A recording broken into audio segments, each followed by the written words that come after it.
हाँ, welcome back class. हम लोग इंटरफेरेंस पढ़ रहे थे, ठीक है। Basically interference was a special case of superposition of waves, ठीक है ना। सुपरपोजिशन क्या था सर, जब मेरे पास एक पॉइंट पे दो या दो से ज्यादा वेव्स आके अगर ऐड ऑन हो रही थी, ठीक है, तो नेट रिजल्ट जो आ रहा था that was known as superposition, ठीक है ना। अब हमने देखा था बेस्ड ऑन सुपरपोजिशन हम लोग के पास तीन अलग अलग केसेस हम लोग फिलहाल स्टडी करने वाले हैं, ठीक है, which was interference, standing waves and beam formation, ठीक है ना। इंटरफेरेंस क्या था सर, जब मेरे पास दो ट्रैवलिंग साइन वेव, ठीक है, फिलहाल अभी जो हम लोग देख रहे हैं दो travelling sine wave having same frequency and travelling in same direction, ठीक है। Basically two waves having same frequency and traveling in the same direction, when they superimpose, then that phenomena is known as interference। समझ ना बात, ठीक है। हाँ भाई, तो इंटरफेरेंस में मैंने मान लिया था कि मान के चलो ये है कि मेरे पास सोर्स S1, एक मेरे पास सोर्स S2 है, ठीक है। इन दोनों सोर्सेस से मेरे पास सेम फ्रीक्वेंसी की वेव्स प्रोड्यूस हो रही है, ठीक है। तो अगर मेरे पास दो सोर्सेस से सेम फ्रीक्वेंसी की वेव्स प्रोड्यूस हो रही थी तो उनको हम लोग क्या बोल रहे थे, कोहेरेंट सोर्सेस, ठीक है ना।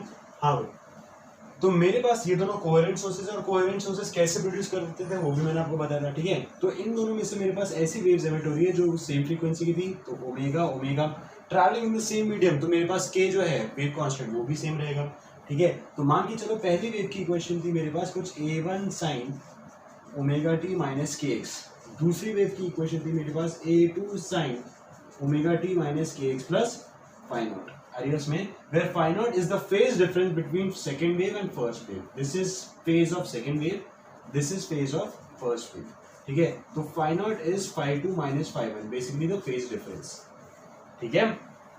हमारी बात, तो अगर मेरे पास दो ट्रैवलिंग वेव्स है travelling in the same direction and having same frequency, ठीक है, तो जो मेरे पास रिजल्टेंट वेव जो आ रही थी that was coming in this format a net sin omega T minus के एक्स प्लस अल्फा, ठीक है ना। तो अगर मेरे पास दो ट्रैवलिंग साइन वेव है having same frequency and travelling in the same direction, then the resultant wave is also a traveling sine wave having same frequency and traveling in the same direction। हमारी बात, ये हम लोगों ने देखा था interference में, ठीक है। हाँ भाई, उसके बाद हम लोगों ने देखा था मेरे पास दो टाइप के इंटरफेरेंस हम लोग स्पेशल केसेस जो पढ़ रहे थे।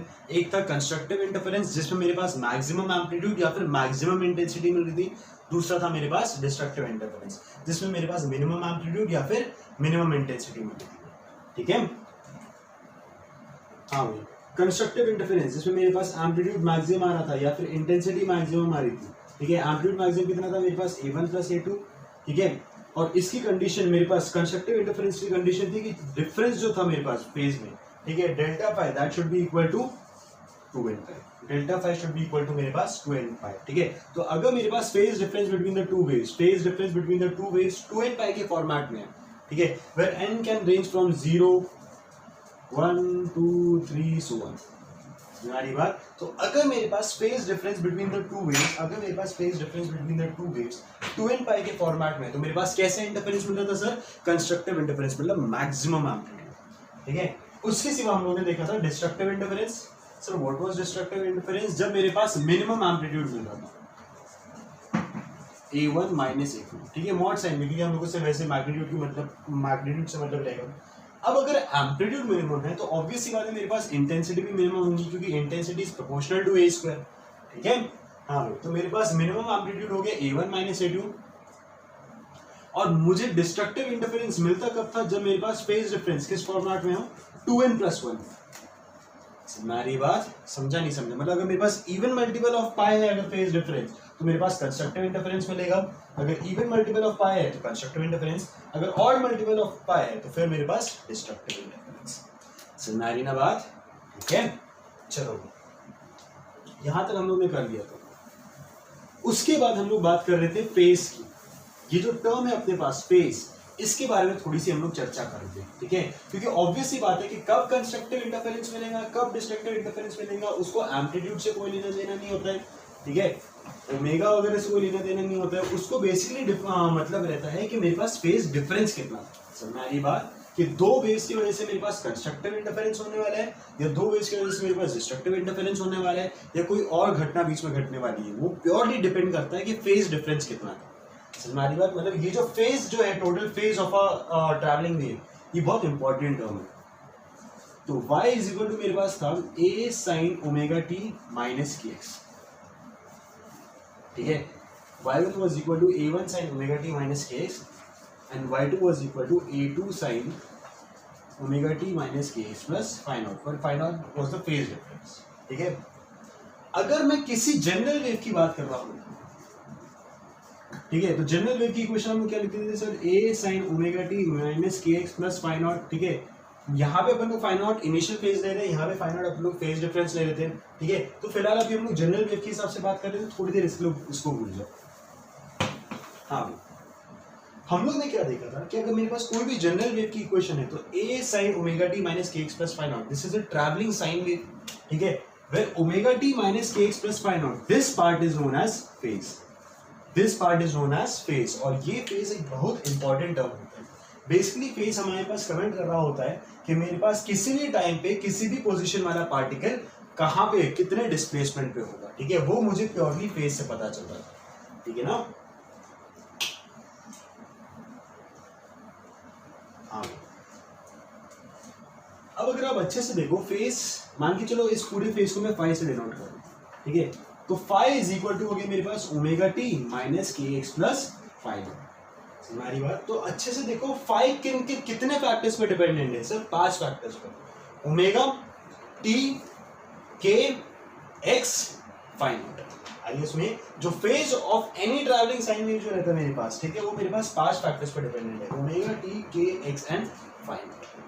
हमारी बात. ठीक है, इसका मतलब अगर मैं दो अलग अलग वेव्स की बात कर रहा हूं, मैं दो अलग अलग वेव्स की बात कर रहा हूं, तो वो दो वेव्स के बीच में जो डिफरेंस क्रिएट हो सकता था फेज में, ठीक है, वो दो वेव्स के बीच में जो फेज डिफरेंस क्रिएट हो सकता था, वो कितने रीजंस की वजह से हो सकता था, 5 रीजंस की वजह से. हो सकता था उनका ओमेगा डिफरेंट है, हो सकता था उनके लिए टी डिफरेंट है, हो सकता था उनका के डिफरेंट है, हो सकता है उनके लिए एक्स डिफरेंट है, हो सकता है उनका फाई नॉट डिफरेंट है. हमारी बात. इसका मतलब अगर मैं दो अलग अलग वेव्स की बात करता हूँ, समझ बात, तो फाई वन होगा मेरे पास कुछ omega one t one minus k one x one plus phi naught one, और फाई टू होगा मेरे पास omega two t two minus k two x two plus phi naught two. हमारी बात. ठीक है, इसका मतलब इन दो फेज में, दो अलग अलग वेव्स के फेज में जो डिफरेंस क्रिएट हो सकता है, वो कितने फैक्टर्स की वजह से हो सकता है सर, 5 फैक्टर्स की वजह से. ठीक है, अब फिलहाल जो इंटरफेरेंस फिनोमेना हम लोग पढ़ रहे हैं, ठीक है, जो इंटरफेरेंस फिनोमेना हम लोग पढ़ रहे हैं, उसमें हम लोग ने स्टार्टिंग से क्या लेके चला हुआ है कि मेरे पास अगर इंटरफेरेंस में पढ़ रहा हूं, मतलब दोनों वेव्स की फ्रीक्वेंसी सेम होनी चाहिए, मतलब जितना ओमेगा 1 है उतना ही मेरे पास ओमेगा 2 होना चाहिए. ठीक है, तो ओमेगा भाई साहब दोनों में सेम रहेगा. सर और क्या सेम रहेगा, क्या दोनों के दोनों सेम मीडियम में ट्रैवल कर रहे थे? अगर दोनों के दोनों सेम मीडियम में ट्रैवल कर रहे थे, इसका मतलब दोनों के लिए वेव कांस्टेंट भी सेम रहेगा. इसका मतलब दोनों के लिए मेरे पास के की वैल्यू भी सेम रहेगी. और ऑब्वियसली बात है कि दोनों सेम डायरेक्शन मूव कर रहे हैं, मतलब साइन कन्वेंशन भी मेरे पास सेम रहेगा. ठीक है, इसका मतलब फिलहाल जब मैं इंटरफेरेंस की बात कर रहा हूं, किसकी बात कर रहा हूं मैं, इंटरफेरेंस. ठीक है, जब मैं इंटरफेरेंस की बात कर रहा हूं तो ओमेगा सेम रहने वाला है, के सेम रहने वाला है. ओमेगा सेम क्यों, क्योंकि कोहेरेंट सोर्सेज लेना था हम लोग को. के सेम क्यों, क्योंकि सेम मीडियम में ट्रैवल करना है. ठीक है, तो इसका मतलब इन दो फेजेस में डिफरेंस ओमेगा या के की वजह से क्रिएट नहीं हो सकता. ठीक है, मतलब 2 रीजंस कट गए, तो बचे कितने reason sir, 3, T X phi naught. ठीक है, तो जो इन दो फेज में मेरे पास डिफरेंस क्रिएट हो सकता है, या तो वो टी की वजह से हो सकता था, या तो वो एक्स की वजह से हो सकता था, या फिर वो फाई नॉट की वजह से हो सकता था. मेरी बात. ठीक है, टी क्या था सर, टी उस पर्टिकुलर टाइम की बात कर रहे हैं जब मैं उसको ऑब्जर्व कर रहा था. ठीक है, T is equal to 1 second की बात, 2 सेकंड की बात, 3 सेकंड की बात, मतलब वेव स्टार्ट होने के बाद कितने टाइम की बात कर रहे हो. ठीक है, वेव स्टार्ट होके कितना टाइम हो गया है, that time is known as T.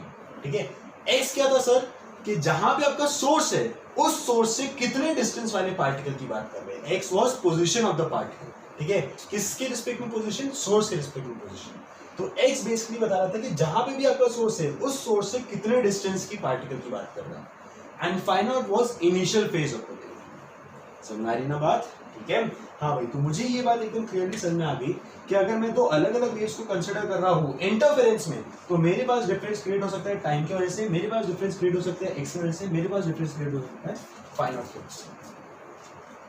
ठीक है, लेकिन खुशी की बात यह है आप अच्छे से देखो तो मेरे पास तीन फैक्टर्स कंसिडर करना पड़ सकता है, ठीक है। तो वो अच्छे से करेंगे तो बहुत ज़्यादा कॉम्प्लेक्स क्वेश्चन बन सकता है, ठीक है। लेकिन फिलहाल आप लोग को हमेशा ऐसे मैक्सिमम टाइम ऐसी ही सिचुएशन दी जाती है जिसमें मेरे पास कोई दो फैक्टर्स फिर भी सेम रहेंगे और डिफरेंस सिर्फ एक ही फैक्टर की वजह से होगा। या तो सिर्फ टाइम की वजह से डिफरेंस आ रहा होगा, एक्स और फाई नॉट सेम है, या तो सिर्फ एक्स की वजह से डिफरेंस क्रिएट आ रहा होगा, टी और फाई नॉट सेम है, या तो सिर्फ फाई नॉट की वजह से डिफरेंस क्रिएट हो रहा होगा, टी और एक्स सेम, ठीक है। तो आपको क्वेश्चन इस फॉर्मेट में आना है, समझ आ रही है बात, ठीक है। तो अब हम लोग देखेंगे कि मैं किसी भी एक वेरिएबल को चेंज करा के वेरी करा के बाकी दो को अगर कांस्टेंट रखता हूं तो मेरे पास नेचर कैसा है और उसके हिसाब से हम क्या क्या कमेंट कर सकते हैं, ठीक है। देखिए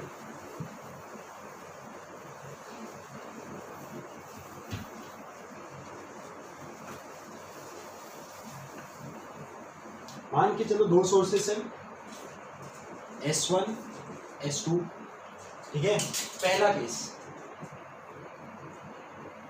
difference due to T, difference in phase due to T, ठीक है। इसका मैथमेटिकल फॉर्म भी देखेंगे और इसका फिजिकल मतलब क्या होता है वो भी समझेंगे, ठीक है। Difference in phase due to T, तो अगर मैं टी की वजह से डिफरेंस क्रिएट करना देख रहा हूं तो मतलब मैं एक्स और फाई नॉट सेम रखूंगा, मैं एक्स और फाई नॉट सेम रखूंगा, ठीक है। अब क्योंकि मुझे वैसे भी फेज डिफरेंस की मतलब है तो फाई नॉट मेरे पास वो डिफरेंस में कट ही जाएगा, तो मैं इनिशियल फेज 0 लेके चलूँ, ठीक है, जस्ट फॉर बेटर अंडरस्टैंडिंग, ठीक है ना।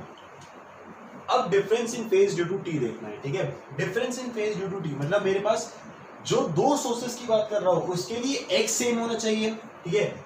एक्स सेम होना चाहिए मतलब जिस भी पार्टिकल की मैं बात कर रहा हूं, मान के चलो पार्टिकल ए, ठीक है, तो जितना डिस्टेंस पार्टिकल ए का सोर्स S1 से था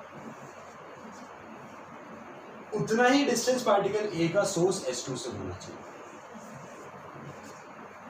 हमारी बात, ठीक है। इसका मतलब मेरे पास जितनी x2 की वैल्यू है उतनी मेरे पास x1 की वैल्यू है, हमारी बात, ठीक है। तो मैं मतलब एक ऐसा पार्टिकल, एक ऐसा पॉइंट कंसिडर कर रहा हूँ which are equal distance from both the sources, ठीक है। उसके हिसाब से मैंने x सेम कर दिया। फाई नॉट तो मैंने इनिशियली 0 ले रखा था, उससे मुझे कोई फर्क नहीं पड़ता, ठीक है। अब मैं डिफरेंस क्रिएट करना चाहता हूँ टाइम की वजह से, डिफरेंस में किसकी वजह से क्रिएट करना चाहता हूँ, टाइम की वजह से। अब टाइम की वजह से कैसे डिफरेंस क्रिएट होगा कि मान के चलो अगर मैंने पहले इस सोर्स को t=0 पे स्टार्ट कर दिया था, समझ में आ रही बात, t=0 पे इससे वेव मैंने प्रोड्यूस कर दी थी, लेकिन इससे मैंने वेव कुछ t=t0 टाइम के बाद प्रोड्यूस की, इससे वेव मैंने कुछ t=t0 टाइम के बाद प्रोड्यूस किया, हमारी बात। मतलब इसका एक्सपेरिमेंट स्टार्ट होता है t=0 पे, इसका एक्सपेरिमेंट स्टार्ट होता है t=t0 पे, हमारी बात। तो कितना टाइम डिफरेंस क्रिएट हो गया सर, t0 टाइम का डिफरेंस क्रिएट हो गया, हमारी बात। कितना टाइम डिफरेंस क्रिएट हो गया सर, t0 टाइम का डिफरेंस क्रिएट हो गया। तो मुझे पता है कि फाई जो होता है phase that is equal to omega T minus के एक्स प्लस फाई नॉट, आया नहीं, तो phase is equal to omega T minus के एक्स प्लस फाई नॉट। तो change in phase is equal to omega, तो सेम है, तो omega into change in time minus k into change in x plus change in phi naught, ठीक है। General equation में ये लिख सकते हो कि जनरल डिफरेंस इन y जो रहेगा मेरे पास, difference in y is equal to omega into difference in time minus k into difference in x plus difference in phi naught, ठीक है। अब अगर मैं बात करता हूँ फाई नॉट की, तो जितना इनिशियल फेज इसका था क्या उतना इनिशियल फेज इतना इसका है, तो इसका मतलब इनिशियल फेज का डिफरेंस दोनों के लिए कितना रहेगा मेरे पास, इसके इसलिए 0। उसके सिवा डेल्टा एक्स की बात कर रहा हूँ, जितने डिस्टेंस सोर्स S1 से है क्या उतना ही डिस्टेंस सोर्स S2 से है, मतलब डेल्टा एक्स की वैल्यू कितनी होगी मेरे पास, 0, ठीक है। अब बात करते हैं डेल्टा टी, ये एक्सपेरिमेंट स्टार्ट हुआ था 0 पे, ये एक्सपेरिमेंट यहाँ से वेव स्टार्ट हुई थी 0 पे, यहाँ से वेव स्टार्ट हुई थी t0 टाइम पे, तो कितना टाइम डिफरेंस क्रिएट हो गया सर, t0 टाइम। कितना टाइम डिफरेंस क्रिएट हो गया, t0 टाइम का। मतलब जो डिफरेंस इन फेज आया है इस केस में, जो डिफरेंस इन फेज आया है वो किसकी वजह से आया है, टाइम की वजह से, ओमेगा इनटू टी, समझ बात, ठीक है। और ओमेगा हम लोग को पता है, मैं ओमेगा को क्या लिख सकता हूँ, 2 pi by capital T, 2 pi by capital T. तो मैं लिख सकता हूँ difference in phase is equal to 2 pi by capital T into T, difference in phase is equal to 2 pi by capital T into, हमारी बात, ठीक है। हाँ, अब हमको पता है कि अगर मुझे कंस्ट्रक्टिव इंटरफेरेंस चाहिए था, कैसे इंटरफेरेंस चाहिए था, कंस्ट्रक्टिव इंटरफेरेंस। अगर मुझे कंस्ट्रक्टिव इंटरफेरेंस चाहिए तो जो डिफरेंस इन फेज है वो किसका मल्टीपल ऑफ पाई होना चाहिए सर, इवन मल्टीपल ऑफ पाई, मतलब 2n पाई के फॉर्म में आना चाहिए, हमारी बात, अगर मुझे कंस्ट्रक्टिव इंटरफेरेंस चाहिए तो delta phi should be equal to 2n pi where n can be 0 1 2 3 and so on. ठीक है, तो delta phi should be equal to 2n pi, और डेल्टा फाई फिलहाल आ कितना रहा था, 2 pi by capital T into T naught. तो 2 pi by capital T into T naught is equal to 2n pi, 2 pi बाजे तो टी नॉट की वैल्यू आ गई मेरे पास n into capital T. T not की वैल्यू मेरे पास कितनी आ गई, n इंटू कैपिटल।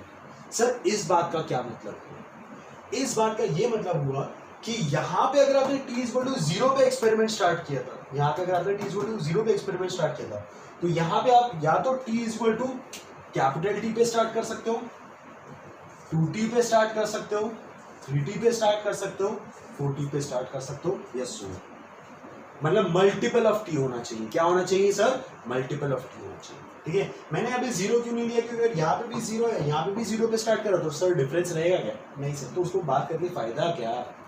ठीक है, हमारी बात। ठीक है, इसका मतलब अगर मुझे कंस्ट्रक्टिव इंटरफेरेंस चाहिए using time difference, constructive interference चाहिए यूजिंग टाइम डिफरेंस, तो अगर आपने एक सोर्स को 0 पे स्टार्ट किया है, t इक्वल टू 0 पे स्टार्ट किया है, तो दूसरा सोर्स या एक टाइम पीरियड बाद, या 2 टाइम पीरियड बाद, या 3 टाइम पीरियड बाद, या 4 टाइम पीरियड बाद, उससे होगा क्या सर कि अगर t इक्वल टू 0 पे स्टार्ट किया, इसको मैं एक टाइम पीरियड बाद, मतलब यहाँ पे एक कंप्लीट ऑसिलेशन आ गया होगा, यहाँ पे एक कंप्लीट ऑसिलेशन आ गया होगा, इसका मतलब फिर जैसे ये स्टार्ट होना है वैसे ये वापस से स्टार्ट होने वाला। समझ रही बात। ठीक है, समझा नहीं समझा।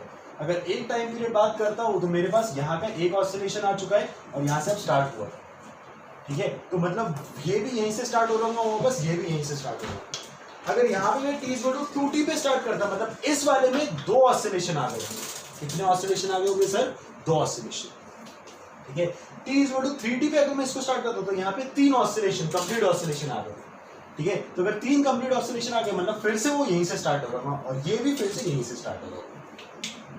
ठीक है, तो जैसा ये एग्जिबिट कर रहा हूँ वैसे ही सेम नीचे वाला भी एग्जिबिट कर रहा हूँ। ठीक है ना। ठीक है, तो अगर मेरे पास time difference multiple of time period है, time difference multiple of time period है, तो मेरे पास कैसा इंटरफेरेंस हो रहा होगा सर, कंस्ट्रक्टिव इंटरफेरेंस। अब बात करते हैं sir destructive interference. For destructive interference, for destructive interference मुझे पता है कि डिस्ट्रक्टिव इंटरफेरेंस के लिए फेज डिफरेंस कितना होना चाहिए सर, ऑड मल्टीपल ऑफ पाई, तो मतलब 2n + 1 पाई। हमारी बात, फेज डिफरेंस कितना होना चाहिए, 2n + 1 पाई। अच्छा सर, फेज डिफरेंस 2n + 1 पाई होना चाहिए, और फिलहाल फेज डिफरेंस आ कितना रहा था sir, 2 pi by capital T into T naught is equal to 2n + 1 pi. हमारी बात, क्या पाई से पाई बाजे, ठीक है बेटा, अभी 2 को मत बजा दियो, 1 + 1 भी है वहां पे। ठीक है, तो यहां से मेरे पास टी नॉट की वैल्यू आ गई 2n + 1 capital T by 2n + 1 capital T by 2, where n can vary from 0, 1, 2, 3, 4 so।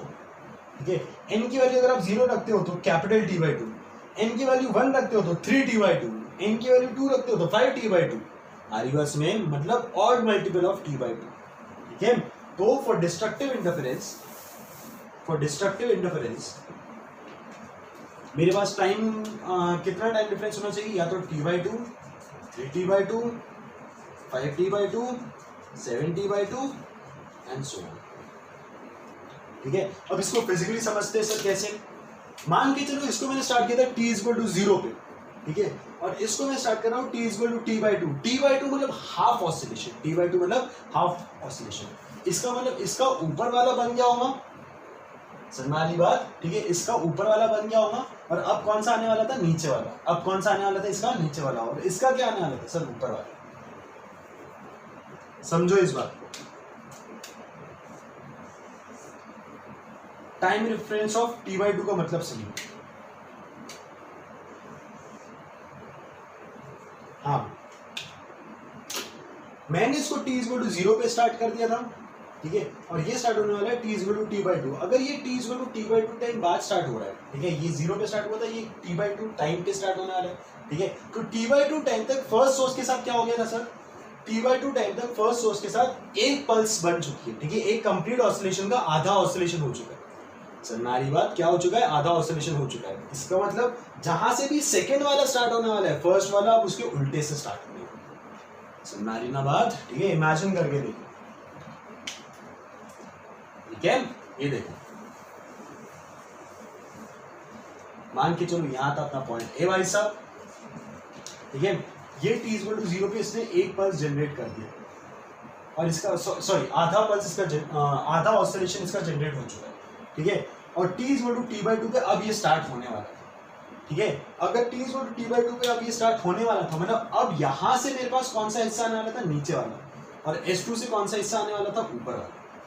समझ मेरी बात, क्योंकि स्टार्ट में पॉजिटिव एम्पलीट्यूड से ही करना था मुझे, ठीक है, मतलब इसका पॉजिटिव एम्पलीट्यूड आ गया होगा और इसका नेगेटिव आ गया, समझ बात, तो पॉजिटिव और नेगेटिव मिला के मेरे पास क्या कर रहे होंगे, डिस्ट्रक्टिव इंटरफेरेंस, समझ बात। इस वजह से t/2 मतलब आधा ऑसिलेशन, 3t/2 मतलब एक कंप्लीट और एक आधा, 5t/2 मतलब दो कंप्लीट और एक आधा, 7t/2 मतलब तीन कंप्लीट और एक आधा, और उस आधे की वजह से मेरे पास डिस्ट्रक्टिव इंटरफेरेंस क्रिएट होगा, समझ ये बात, ठीक है। तो this is the difference in phase due to time, ठीक है। तो अगर अपने टाइम की वजह से डिफरेंस क्रिएट कर रहे हो तो कब कंस्ट्रक्टिव इंटरफेरेंस मिलेगा, कब डिस्ट्रक्टिव इंटरफेरेंस मिलेगा, वो आपको समझना आ गया, ठीक है ना, कि अगर मुझे कंस्ट्रक्टिव इंटरफेरेंस चाहिए तो टाइम डिफरेंस कितना होना चाहिए मेरे पास, मल्टीपल ऑफ टी। अगर मुझे डिस्ट्रक्टिव इंटरफेरेंस चाहिए तो टाइम डिफरेंस कितना होना चाहिए sir, odd multiple of t/2, हमारी बात, ठीक है, गुड। चलिए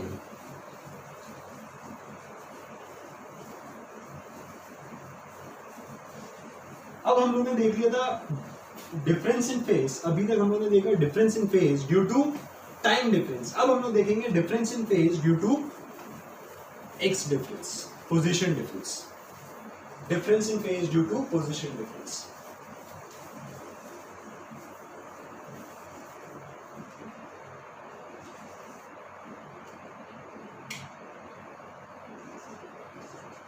ठीक है, difference in phase due to X, ठीक है, तो मुझे टी और फाई नॉट सेम रखना है, टी सेम मतलब दोनों सेम टाइम पे स्टार्ट हो रहा होगा, फाई नॉट सेम मतलब दोनों का इनिशियल फेज सेम है, हाँ भाई समझिए।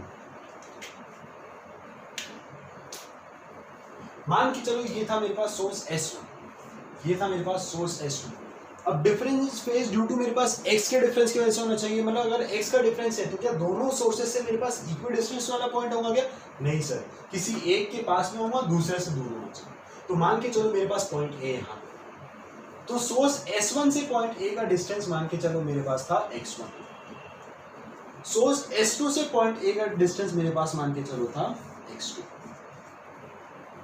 हमारी बात। तो मुझे पता है कि फेज होता है ओमेगा टी माइनस के एक्स प्लस फाई नॉट, ठीक है, तो अगर फेज होता है मेरे पास ओमेगा टी माइनस के एक्स प्लस फाई नॉट, तो difference in phase delta phi होगा omega into delta t minus k into delta x plus delta phi naught. आ रही है इसमें, अब क्या दोनों के लिए मैंने टाइम सेम रखा था, सेम टाइम पे स्टार्ट किया था, मतलब डेल्टा टी की वैल्यू 0 रहेंगी, दोनों के लिए मैंने इनिशियल फेज सेम रखा था, मतलब डेल्टा फाई नॉट की वैल्यू 0 रहेगी, तो डिफरेंस क्रिएट किसकी वजह से हो रहा होगा सर, डेल्टा एक्स की वजह से, तो delta phi is equal to minus K delta X. आधी बात समझ, ठीक है। अब हम लोग को सिर्फ वैसे ही मैग्नीट्यूड से मतलब है, तो मैं यहाँ पे माइनस के बाद में कंसिडर वैसे भी नहीं करने वाला हूँ, माइनस साइन मतलब अगर एक को मैं कम वाले को अगर ज्यादा वाले से सब्ट्रैक्ट कर रहा हूँ तो नेगेटिव आ गया होता, ठीक है ना, खैर उससे अपन लोग को मतलब नहीं है, सिर्फ मैग्नीट्यूड के अपन लोग बात करेंगे। फिलहाल मेरे पास आ गया delta phi is equal to k delta x, आ रही है उसमें delta phi is equal to k delta x, मतलब एक्स डिपेंडेंट फेज डिफरेंस इतना होगा मेरे पास, delta phi is equal to k delta x. फिर वही बात होगी सर, अगर मुझे कंस्ट्रक्टिव इंटरफेरेंस चाहिए था, कौन सा इंटरफेरेंस, कंस्ट्रक्टिव इंटरफेरेंस, तो फेज डिफरेंस होना कितना चाहिए था सर, फेज डिफरेंस होना चाहिए था even multiple of pi, phase difference होना चाहिए था इवन मल्टीपल ऑफ पाई, और फिलहाल फेज डिफरेंस आया कितना है सर, के डेल्टा एक्स। अच्छा वैसे आप एक बात देखो, के को मैं क्या लिख सकता हूँ, 2 pi by lambda into delta x, ठीक है, क्योंकि वहां पे मैंने टाइम पीरियड की मतलब एक स्टैंडर्ड टर्म के इसमें आना चाहिए, ओमेगा और के नहीं, अपन लोग यूजुअली फ्रीक्वेंसी या टाइम पीरियड या फिर लैम्डा के टर्म्स में बात करेंगे, ठीक है। तो डेल्टा फाई मेरे पास कितना हो गया, 2 pi by lambda into delta X is equal to 2n pi. समझानी बात, क्या 2 पाई मेरे पास बाजे, तो डेल्टा एक्स कितना आ गया मेरे पास, n लैम्डा, डेल्टा एक्स मेरे पास कितना आ गया, n लैम्डा। समझानी बात, इसका मतलब अगर मुझे कंस्ट्रक्टिव इंटरफेरेंस चाहिए तो दोनों में फेज डिफरेंस कितना होना चाहिए सर मेरे पास, n lambda, where n is equal to zero नहीं, जीरो मतलब अगर रखूंगा तो पाथ डिफरेंस जीरो ही होगा, कोई फायदा नहीं लेगा। फिर 1 2 3 4 एंड सो हमारी बात ठीक है। अच्छा भाई इसका क्या मतलब हुआ कि अगर मान के चलो इसने कुछ x डिस्टेंस कवर किया है तो यहां से जो डिस्टेंस कवर होना चाहिए वो x प्लस एन लैम्डा होना चाहिए, वो x प्लस एन लैम्डा। जैसे कि अगर मान के चलो n की वैल्यू में 1 रखता हूं तो x डेल्टा x की वैल्यू कितनी आ रही है, लैम्डा। लैम्डा का डिफरेंस मतलब एक ऑसिलेशन का डिफरेंस, लैम्डा का मतलब डिफरेंस मतलब एक ऑसिलेशन का डिफरेंस। हमारी बात मतलब जितना भी लेंथ इसने चला है इसमें उससे एक ऑसिलेशन ज्यादा चला है, हमारी बात ठीक है। तो अगर एक ऑसिलेशन का डिफरेंस आ रहा है तो मेरे पास कैसा इंटरफेरेंस आ रहा होगा, कंस्ट्रक्टिव इंटरफेरेंस। समझो कैसे सर, मान के चलो यहां से यहां तक आने के लिए इसने दो ऑसिलेशन कंप्लीट कर दिए, ठीक है। S1 से सोर्स A तक आने के लिए इसने कितने ऑसिलेशन कवर कर लिए, दो ऑसिलेशन, ठीक है। तो इसका मतलब इसके बाद जो यहां से वेव निकलने वाली है, इसके बाद जो वहां से वेव निकलने वाली है वो ऐसे निकलने वाली है, ठीक है। अब अगर मुझे एक ऑसिलेशन मतलब लैम्डा का डिफरेंस, तो अगर यहां से यहां तक इसने दो ऑसिलेशन मतलब इसने 2 लैम्डा चला तो इसको कितना चलना चाहिए सर, 3 लैम्डा, मतलब इसके 3 ऑसिलेशन, 1 2 3। समझ बात ठीक है। तो अगर इसकी कंप्लीट 3 ऑसिलेशन है मतलब उसके बाद जो यहां से निकलने वाली होगी वेव वो इस फॉर्मेट। तो अच्छे से देखो यहां से जो अब निकलने वाली है और यहां से जो निकलने वाली है वो एक दूसरे के ऊपर एग्जैक्टली ओवरलैप कर, तो मेरे पास कैसा इंटरफेरेंस आ रहा होगा, कंस्ट्रक्टिव इंटरफेरेंस। समझ बात। अगर आप एक और चीज ऑब्जर्व करो, जब मैं टाइम डिफरेंस की बात कर रहा था पिछले केस में, जब मैं टाइम डिफरेंस की बात कर रहा था, टाइम डिफरेंस आना चाहिए था n इंटू कैपिटल टी, ठीक है। कंस्ट्रक्टिव इंटरफेरेंस में टाइम डिफरेंस आना चाहिए multiple of capital T. Capital T मतलब एक oscillation, delta X is equal to N lambda, lambda मतलब एक ऑसिलेशन। समझ बात, समझा नहीं समझा, ठीक है। तो बेसिकली ये दोनों की दोनों चीज एक ही चीज बता रहे हैं कि मेरे पास अगर वेव में एक ऑसिलेशन का डिफरेंस आ रहा है या दो ऑसिलेशन का या फिर मल्टीपल ऑफ ऑसिलेशन का डिफरेंस आ रहा है तो मेरे पास कैसा इंटरफेरेंस होने वाला है सर, कंस्ट्रक्टिव इंटरफेरेंस। कैसा इंटरफेरेंस आने वाला है सर मेरे पास, कंस्ट्रक्टिव इंटरफेरेंस। समझ में आ रही है बात, ठीक है। फिर से देखिए एक और बात, हाँ यहाँ पे मेरे पास है delta X equal to N lambda, अगर एन इज इक्वल टू 1 2 3 4 ऐसा सो ऑन कुछ भी हो सकता है, ठीक है। अगर एन इज इक्वल टू 1 है मतलब डेल्टा एक्स लैम्डा मतलब एक ऑसिलेशन का difference, N is equal to 2 है मतलब 2 लैम्डा दो ऑसिलेशन का difference, N is equal to 3 है मतलब 3 लैम्डा 3 ऑसिलेशन का डिफरेंस। आर इसमें मतलब अगर मल्टीपल ऑफ ऑसिलेशन है तो कैसा इंटरफेरेंस आने वाला है, कंस्ट्रक्टिव इंटरफेरेंस।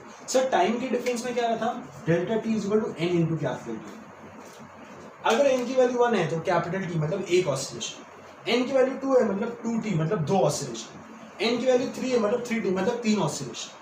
समझ बात। तो यहां से भी मेरे पास क्या आ रहा था कि अगर मल्टीपल ऑफ ऑसिलेशन आ रहा है तो कैसा इंटरफेरेंस आ रहा होगा, कंस्ट्रक्टिव इंटरफेरेंस। यहां से भी क्या आ रहा है, मल्टीपल ऑफ ऑसिलेशन है तो कैसा इंटरफेरेंस आ रहा होगा, कंस्ट्रक्टिव इंटरफेरेंस।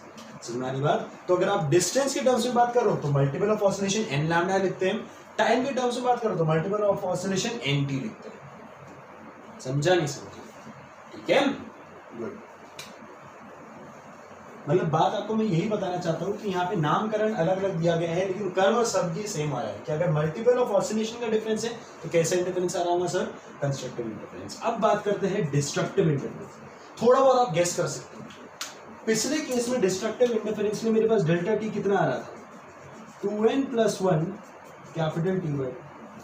अच्छा n की वैल्यू 0 रखता हूँ तो capital T by 2, capital T by 2 मतलब आधा ऑसिलेशन, कैपिटल टी बाई 2 मतलब आधा ऑसिलेशन। अगर n की वैल्यू 1 रखता हूं तो 3t बाई 2, 3t बाई 2 मतलब एक और आधा डेढ़ ऑसिलेशन। n की वैल्यू 2 रखता हूं तो 5t बाई 2, 5t बाई 2 मतलब दो और आधा ढाई ऑसिलेशन। समझ में आ रही बात। इसका मतलब आधा, डेढ़, ढाई मतलब आधा या दो, 1.5 या 2.5 या 3.5 या 4.5। अगर ऐसा टाइम का डिफरेंस आ रहा था, ऐसा ऑसिलेशंस का डिफरेंस आ रहा है तो कैसा इंटरफेरेंस आ रहा था मेरे पास, डिस्ट्रक्टिव इंटरफेरेंस। समझ में आ रही बात। अब बात करते हैं पोजीशन की। डेल्टा फाई आ गया था मेरे पास 2 pi by lambda into delta x, ठीक है। For destructive interference phase difference होना कितना चाहिए sir, odd multiple of pi, 2n + 1 pi. हमारी बात। फॉर डिस्ट्रक्टिव इंटरफेरेंस मेरे पास फेज डिफरेंस कितना होना चाहिए था, ऑड मल्टीपल ऑफ पाई, तो वो हो गया मेरे पास 2n + 1 पाई। ठीक है। और फिलहाल मेरे पास फेज डिफरेंस आ कितना रहा था sir, 2 pi by lambda into delta X is equal to 2n plus 1 pi. क्या पाई पाई बाजे, तो मेरे पास एक काम करो, इसको थोड़ा सा यहाँ शिफ्ट कर देते हैं। हाँ भाई, मेरे पास डेल्टा एक्स की वैल्यू कितनी आ गई, अगर मैं डेल्टा एक्स यहाँ पे रखता हूँ बाकी से वहाँ पे भेज दूँ, तो 2n plus 1 lambda by 2n plus 1 lambda by 2, ठीक है। डेल्टा टी कितना आ रहा था सर, वो याद रखिए, अभी अपन लोग फिर कंपैरिजन करेंगे। डेल्टा टी आ रहा था, अगर मैं टाइम के टर्म्स में बात कर रहा था तो वो आ रहा था मेरे पास 2n plus 1 capital T by 2। अगर मैं डिस्टेंस के टर्म्स में बात कर रहा था तो आ रहा है 2n प्लस 1 लैम्डा बाई 2, ठीक है। अगर n की वैल्यू 0 रखता हूँ तो मेरे पास डेल्टा x की वैल्यू आ रही है लैम्डा बाई 2। अगर n की वैल्यू मैं 0 रखता हूँ तो मेरे पास डेल्टा x कितना आ रहा है, लैम्डा बाई 2। लैम्डा बाई 2 मतलब आधा ऑसिलेशन। n की वैल्यू 1 रखो तो 3 लैम्डा बाई 2, एक और आधा ऑसिलेशन। n की वैल्यू 2 रखो तो 5 लैम्डा बाई 2, दो और आधा ऑसिलेशन। मतलब बेसिकली ये जो आधा ऑसिलेशन आ रहा है ना, इसके वजह से डिस्ट्रक्टिव इंटरफेरेंस। समझ में आ रही है ना बात, समझा नहीं समझा, ठीक है। अब फिजिकली उसका मतलब समझते हैं, जैसे कि अपन पहले देख के चलते कि लैम्डा बाई 2 का डिफरेंस, कितना डिफरेंस, लैम्डा बाई 2। हाँ, दूसरा सोर्स भाई साहब यहाँ पे है। अब मुझे फेज डिफरेंस कितना चाहिए था, लैम्डा बाई 2, ठीक है। मेरे पास फेज डिफरेंस कितना होना चाहिए, लैम्डा बाई 2। पहली वेव की बात करूं तो दो ऑसिलेशन कंप्लीट कर चुका है। कितना ऑसिलेशन कंप्लीट कर चुका है, 2 ऑसिलेशन। तो 2 ऑसिलेशन के कॉरेस्पॉन्डिंग उसने डिस्टेंस कितना कवर कर लिया होगा, 2 लैम्डा डिस्टेंस। कितना डिस्टेंस, 2 लैम्डा। अब मेरे पास x1 और x2 में पाथ डिफरेंस कितना आना चाहिए था sir, lambda by 2। Path difference कितना आना चाहिए था सर, लैम्डा बाई 2। ये जो चीज हम लोग ने मैथमेटिकली देखी ना, अब उसको फिजिकली समझे, ठीक है। तो अगर मैं पहला केस देख रहा था तो मेरे पास लैम्डा बाई 2 का डिफरेंस आना चाहिए था। तो अगर इसने 2 लैम्डा चल दिया है और लैम्डा बाई 2 एक्स्ट्रा चलना चाहिए, तो इसने कितना चलना चाहिए था, 2 लैम्डा प्लस लैम्डा बाई 2 मतलब 5 लैम्डा, ठीक है। तो बाई 2 का डिफरेंस कैसा आएगा मेरे पास, ठीक है। ये जो 2 ऑसिलेशन है वो 2 ऑसिलेशन तो आने ही चाहिए थे मेरे पास, उसके सिवा आधा ऑसिलेशन और आ गया, उसके सिवा आधा ऑसिलेशन और आ गया। समझ बात, ठीक है। इसका मतलब क्या हुआ सर, कि यहां से अब मेरे पास ये वाली वेव आने वाली थी और यहां से मेरे पास सर ये वाली वेव आने वाली थी।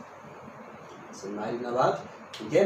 समझा नहीं समझा सर, मैंने ऐसा क्यों बनाया है यहाँ पे, सेकंड वाली वेव मैंने ऐसा क्यों बनाया, क्योंकि जैसे यहाँ पे स्टार्ट हुआ था वैसे, जैसे इस पॉइंट पे स्टार्ट हुआ था वैसे इस पॉइंट पे स्टार्ट हुआ होगा। तो अगर ये नीचे से स्टार्ट होगा तो ये भी नीचे से स्टार्ट होगा। नीचे से स्टार्ट हो गए 2 ऑसिलेशन, नीचे से स्टार्ट हो गए 2 और आधा ऑसिलेशन, तभी तो मेरे पास लैम्डा बाई 2 का डिफरेंस क्रिएट हुआ होगा सर, ठीक है। तो इसका मतलब अब इसके पास ये वाला वेव प्रोड्यूस हो रहा है और इसके पास ये वाला वेव प्रोड्यूस हो रहा है, ठीक है। तो अगर आप अच्छे से देखो, ये वाला पोर्शन और ये वाला पोर्शन अब एक दूसरे के साथ डिस्ट्रक्टिव इंटरफेरेंस करेगा। हमारी बात, ये इसको खत्म कर देगा, ये इसको खत्म कर देगा। समझा नहीं समझा, ठीक है। इसका क्या मतलब हुआ सर, कि अगर मेरे पास चाहे कंडीशन कोई भी दी हो, कि टाइम की वजह से डिफरेंस क्रिएट कर रहा हो, पोजीशन की वजह से डिफरेंस क्रिएट कर रहा हो, या इनिशियल फेज की वजह से डिफरेंस क्रिएट कर रहा हो, ठीक है। अगर मुझे कंस्ट्रक्टिव इंटरफेरेंस चाहिए तो वो डिफरेंस मल्टीपल ऑफ ऑसिलेशन होना चाहिए। और इसमें अगर मुझे कंस्ट्रक्टिव इंटरफेरेंस चाहिए तो वो डिफरेंस मल्टीपल ऑफ ऑसिलेशन होना चाहिए, ठीक है। अगर डिस्टेंस की बात करूं तो n लैम्डा, टाइम की बात करूं तो n इंटू टी, ठीक है। उसके सिवा अगर मुझे डिस्ट्रक्टिव इंटरफेरेंस चाहिए तो डिस्ट्रक्टिव इंटरफेरेंस में मेरे पास जो डिफरेंस है वो ऑड मल्टीपल ऑफ आधा ऑसिलेशन होना चाहिए, ऑड मल्टीपल ऑफ आधा ऑसिलेशन, ठीक है। अगर डिस्टेंस की बात करूं तो lambda by 2, 3 lambda by 2, 5 lambda by 2, ठीक है।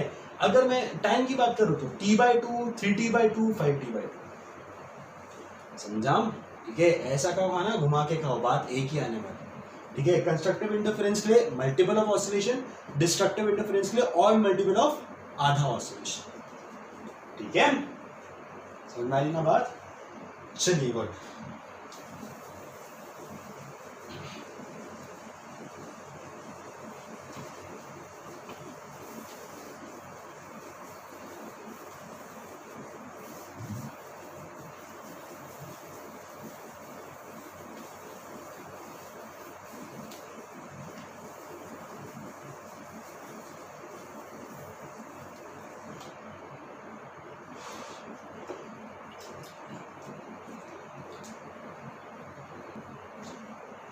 हाँ भी जनता, इंटरफेरेंस यहाँ पे समाप्त होता है। ठीक है। इंटरफेरेंस बेसिकली था क्या सर, जब मेरे पास दो travelling waves travelling in the same direction and having same frequency superimpose with each other, ठीक है। अब हम लोग स्टार्ट करने वाले हैं standing waves. Sir standing waves नाम कुछ अटपटा सा है सर, क्योंकि वेव तो ट्रैवलिंग होनी चाहिए थी, तो ये स्टैंडिंग वेव क्या होती है सर, खड़ा खड़ा कौन सा वेव आने वाला है, समझाएंगे आपको, वो भी आपको समझाएंगे, ठीक है। वो क्या होगा कैसे होगा उसकी बहुत ही बेहतरीन फील आएगी, ठीक है। लेकिन सबसे पहले तो ये समझो स्टैंडिंग वेव हम लोगों ने समझा कैसे था। स्टैंडिंग वेव सर हम लोगों को कब मिल रही थी, जब मेरे पास एक वेव और दूसरी वेव, ठीक है, travelling in opposite direction and having same frequency superimpose with each other, समझ आ रही बात। तो उससे मेरे पास रिजल्ट मिल रहा था स्टैंडिंग वेव, उससे मुझे क्या मिल रहा था सर, स्टैंडिंग वेव, ठीक है ना। डेफिनेशन लिख लीजिएगा, वही इंटरफेरेंस की जो डेफिनेशन था उसमें बस ट्रैवलिंग इन सेम डायरेक्शन था वहाँ पे, यहाँ पे ट्रैवलिंग इन ऑपोजिट डायरेक्शन है, ठीक है। बहुत बढ़िया। अब देखिए डेफिनेशन निकाल रहा हूँ, एक बार देख लीजिए। When two identical waves traveling in opposite direction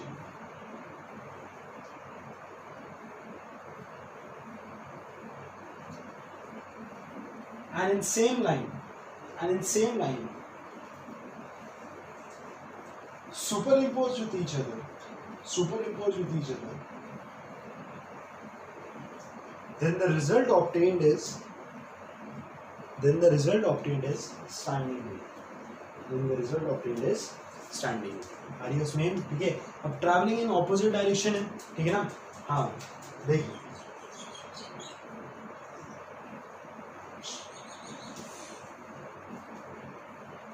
मान के चलो एक वेव जो है y1 इज इक्वल टू है मेरे पास a sin omega T minus x, दूसरी वेव है मेरे पास y2 is equal to a sin omega T, y net is equal to y1 plus y2, that implies y net is equal to y1 भाई साहब था कितना a sin omega T minus kx plus y2 कितना था मेरे पास a sin omega T plus kx, ठीक है। That implies y net is equal to a into sine omega T minus के एक्स, यहाँ से मैं दोनों जगह से a कॉमन ले सकता हूँ, तो ये बचेगा साइन ओमेगा टी माइनस के x plus sine omega T plus K X. अच्छे से देखो sine a minus B plus sine a plus B, sine a minus B क्या होता है सर मेरे पास, ठीक है। एक बार इसको एक्सपांड ही कर देते हैं भाई साहब, तुम लोग पे मुझे थोड़ा सा भरोसा है, अच्छा खासा भरोसा है, टेंशन मतलब बहुत अच्छे बच्चे तुम लोग। इधर आगे देखिए sine a minus B sine a cos B minus cos a sine B plus sine a plus B sine a cos B plus cos a sine B, ये भाई साहब बाजू। तो फाइनली मेरे पास बचा कितना, y net is equal to sine omega t into k x plus sine omega t into cos k x plus sine omega t into cos k x, तो ये दोनों सेम है, तो वो हो जाएगा मेरे पास 2 into A sine omega t into cos k x. मैं टर्म्स को थोड़ा सा रीअरेंज कर रहा हूँ, y net is equal to 2a cos k x into sine omega, ठीक है भाई साहब, बहुत बढ़िया। सर पिछले बार जब हम लोग इंटरफेरेंस पढ़ रहे थे तो मेरे पास जो रिजल्टेंट आ रहा था, ठीक है, जो मेरे पास रिजल्ट आ रहा था वो भी एक ट्रैवलिंग साइन वेव आ रही थी, उसमें वो भी मेरे पास एक ट्रैवलिंग वेव आ रही थी। कैसे पता, क्योंकि कोई भी ट्रैवलिंग वेव हमको पता है कि ट्रैवलिंग वेव की इक्वेशन होनी चाहिए थी मेरे पास ax plus B.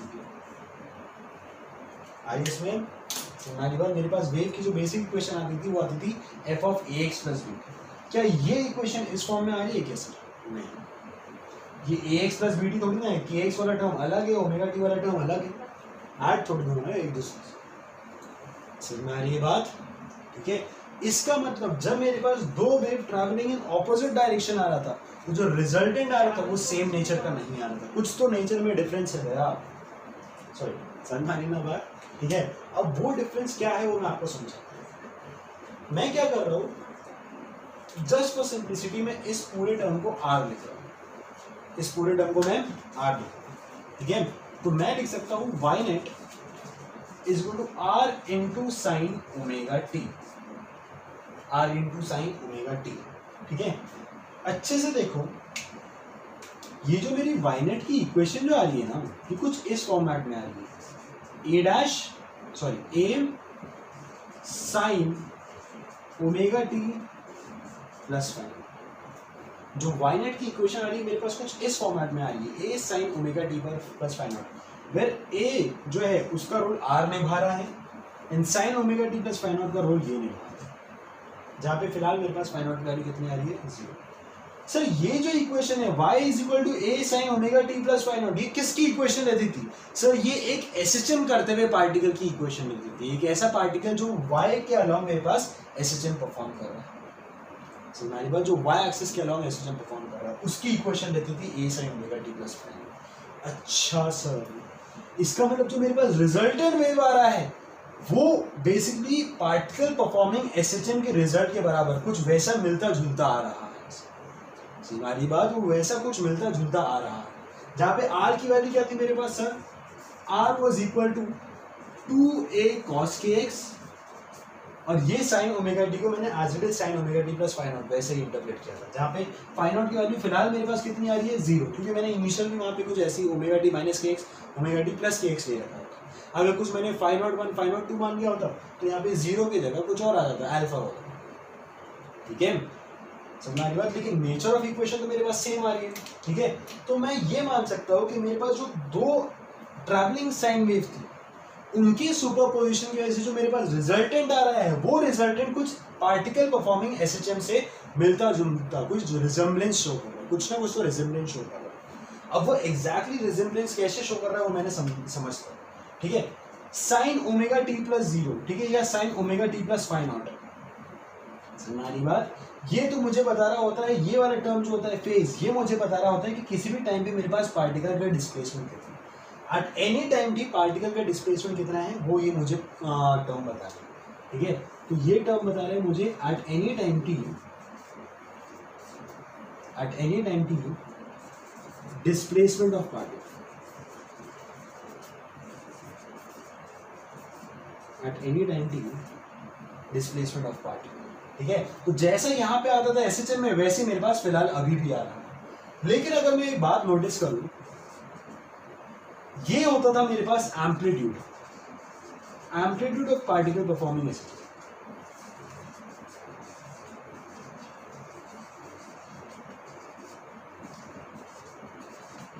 A was amplitude of particle performing SHM, और फिलहाल ए किसके बराबर आ रहा है सर? 2a cos kx। ठीक है, फिलहाल एम्पलीट्यूड किसके बराबर आ रहा है?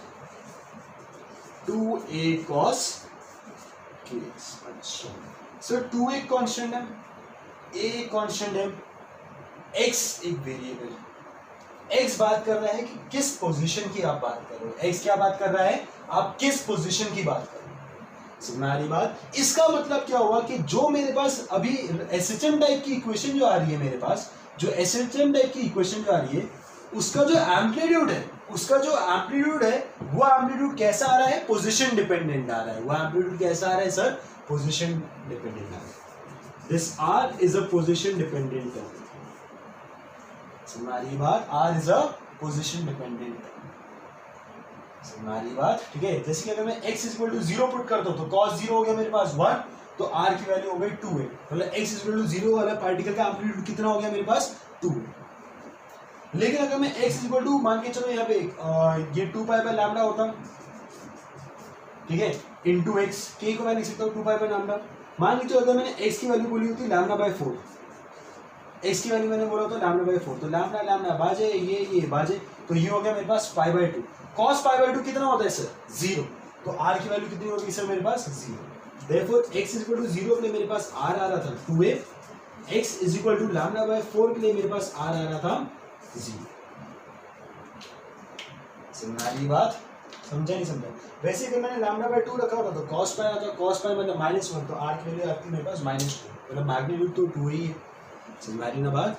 इसका मतलब जो मेरे पास रिजल्टेंट आ रहा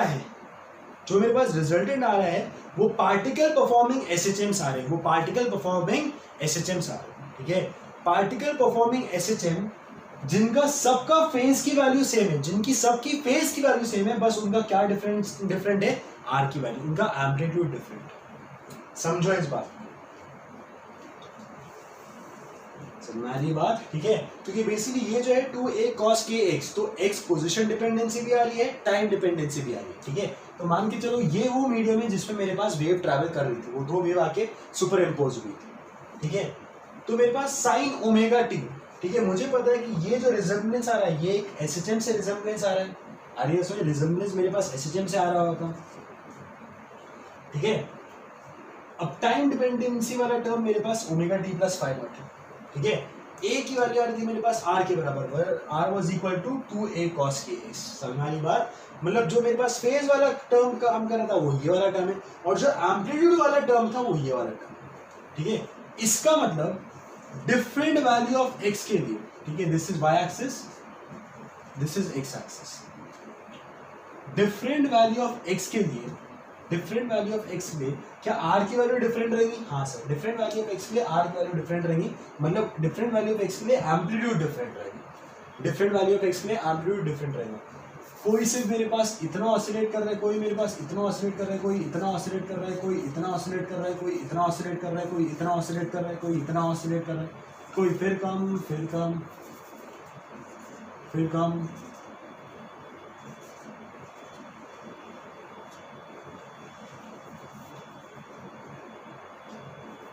समझी बात, मतलब डिफरेंट पोजीशन के लिए मेरे पास, डिफरेंट पोजीशन के लिए मेरे पास एम्पलीट्यूड की वैल्यूज डिफरेंस आ रही है, ठीक है। एम्पलीट्यूड मतलब मैक्सिमम डिस्प्लेसमेंट कितना जा सकता था, तो ये पार्टिकल से यहाँ तक जा सकता था, ये पार्टिकल यहाँ तक जा सकता था, ये पार्टिकल यहाँ तक जा सकता था, ये पार्टिकल यहाँ तक, ये पार्टिकल यहाँ तक, ये पार्टिकल पूरा यहाँ तक। समझी बात, मतलब डिफरेंट वैल्यू ऑफ एक्स के लिए मेरे पास एम्पलीट्यूड की वैल्यू डिफरेंस आ रही है, लेकिन क्या सभी के लिए मेरे पास ये टर्म तो कॉमन ही है, सभी के लिए मेरे पास ये टर्म तो कॉमन ही है। इसका मतलब सभी के लिए मेरे पास फेज सेम आ रहा है, सभी के लिए मेरे पास फेज सेम आ रहा है, ठीक है। फेज मतलब क्या बताता था कि किसी भी टाइम पे मेरे पास पार्टिकल कहाँ पे रहेगा, positive extreme, negative extreme, main position या कहीं बीच में।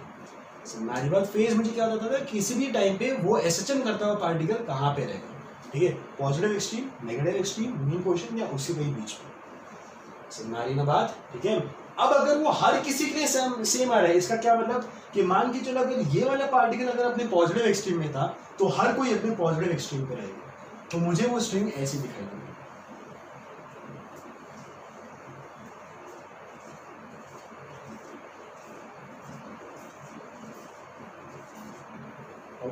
सॉरी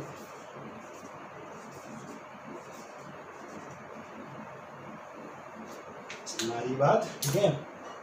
फेज की वैल्यू सॉरी, अगर फेज वाला टर्म अगर मेरे पास सेम आ रहा है, इसका क्या मतलब हुआ कि अगर कोई भी उनमें से एक पार्टिकल पॉजिटिव एक्सट्रीम में था, मतलब सारे के सारे पार्टिकल पॉजिटिव एक्सट्रीम, उनमें से कोई भी अगर एक नेगेटिव एक्सट्रीम में था, मतलब सारे के सारे पार्टिकल नेगेटिव एक्सट्रीम।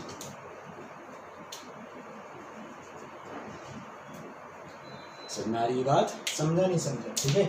इसका मतलब सारे के सारे इन फेज मूव कर रहे हैं, सारे के सारे इन फेज मूव कर रहे हैं, सभी के लिए फेज की वैल्यू सेम आ रही है, सभी के लिए फेज की वैल्यू सेम आ रही है। समझा रही बात, तो अगर पॉजिटिव एक्सट्रीम में थे तो पॉजिटिव एक्सट्रीम में, नेगेटिव एक्सट्रीम में थे तो नेगेटिव एक्सट्रीम में, और वो आपस में ऐसे ऑसिलेट कर रहे हैं। समझा रही बात, ठीक है। अच्छे से देखो, जब आप लोग के पास एक गिटार रहता है, गिटार की स्ट्रिंग को अगर आप प्लग करोगे तो वो ऊपर नीचे ऊपर नीचे ऊपर नीचे ऑसिलेट कर रहा होता है, दैट इज स्टैंडिंग वेव। तो हमारी बात वैसे ऑसिलेशंस यहाँ पे आ रहे हैं, ठीक है। तो स्टैंडिंग वेव मतलब वो वाले ऑसिलेशंस होते हैं, हमारी बात, ठीक है।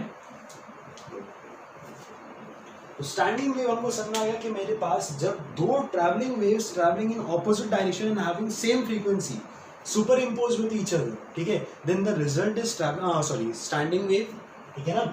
और स्टैंडिंग वेव का अगर मैं इक्वेशन देखता हूँ तो मेरे पास नेट फाइनल इक्वेशन जो आई थी वो रिजेम्बलेंस कर रही थी एसएचएम की इक्वेशन से। किससे रिजेम्बलेंस कर रही थी मेरे पास? एसएचएम की इक्वेशन से, ठीक है। With this was the phasor term and this is the amplitude.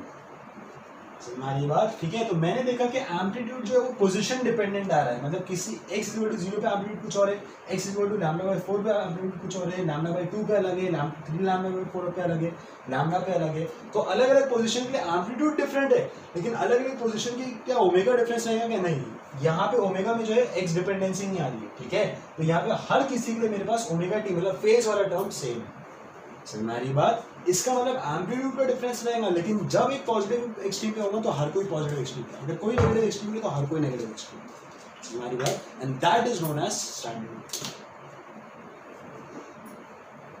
समझ में आ रही बात? मान के चलो आपके पास एक रस्सी है, जब आप पहले उसको ऐसे ऑसिलेट कर रहे हो तो फिर मेरे पास इंसिडेंट पल्सेस जा रही आपको दिखाई देगी, लेकिन जैसे कुछ वापस लौट के आ रही होंगी ना, ठीक है, आपको फिर पल्सेस कम जाते हुए दिखाई देंगे, वो बस रस्सी ऊपर नीचे जाते हुए दिखाई देगी, ठीक है। जब तक रिफ्लेक्टेड पल्सेस नहीं आएंगे तब तक आपको ट्रैवलिंग वेव दिखाई देगी, लेकिन जैसे रिफ्लेक्टेड पल्स आई तो मेरे पास वहीं पे रस्सी ऑसिलेट करते हुए दिखाई देगी। क्यों? क्योंकि इंसिडेंट पल्स, रिफ्लेक्टेड पल्स, हमारी बात, incident pulse and reflected pulse, wave having same frequency travelling in opposite direction, ठीक है, उसकी वजह से वो मुझे रस्सी वहीं की वहीं ऑसिलेट करते हुए दिखाई। समझा नहीं समझा? ठीक है। So this was an introduction to standing waves. इसके बारे में कल अपन लोग और चर्चा करेंगे, ठीक है, और बढ़िया बढ़िया प्रैक्टिकल एग्जांपल्स देखेंगे, ठीक है। आई सजेस्ट इंटरप्रेस तक आप लोग एक बार पूरे एग्जांपल्स जितने भी आपके क्वेश्चंस है वो क्लियर करो, होमवर्क सॉल्व करो, मुझे डाउट्स वगैरह सेंड करो, क्या क्या है आपके डाउट्स, उसके सिवा स्टैंडिंग वेव एक बार अच्छे से और रीड करो, ठीक है ना। चलो।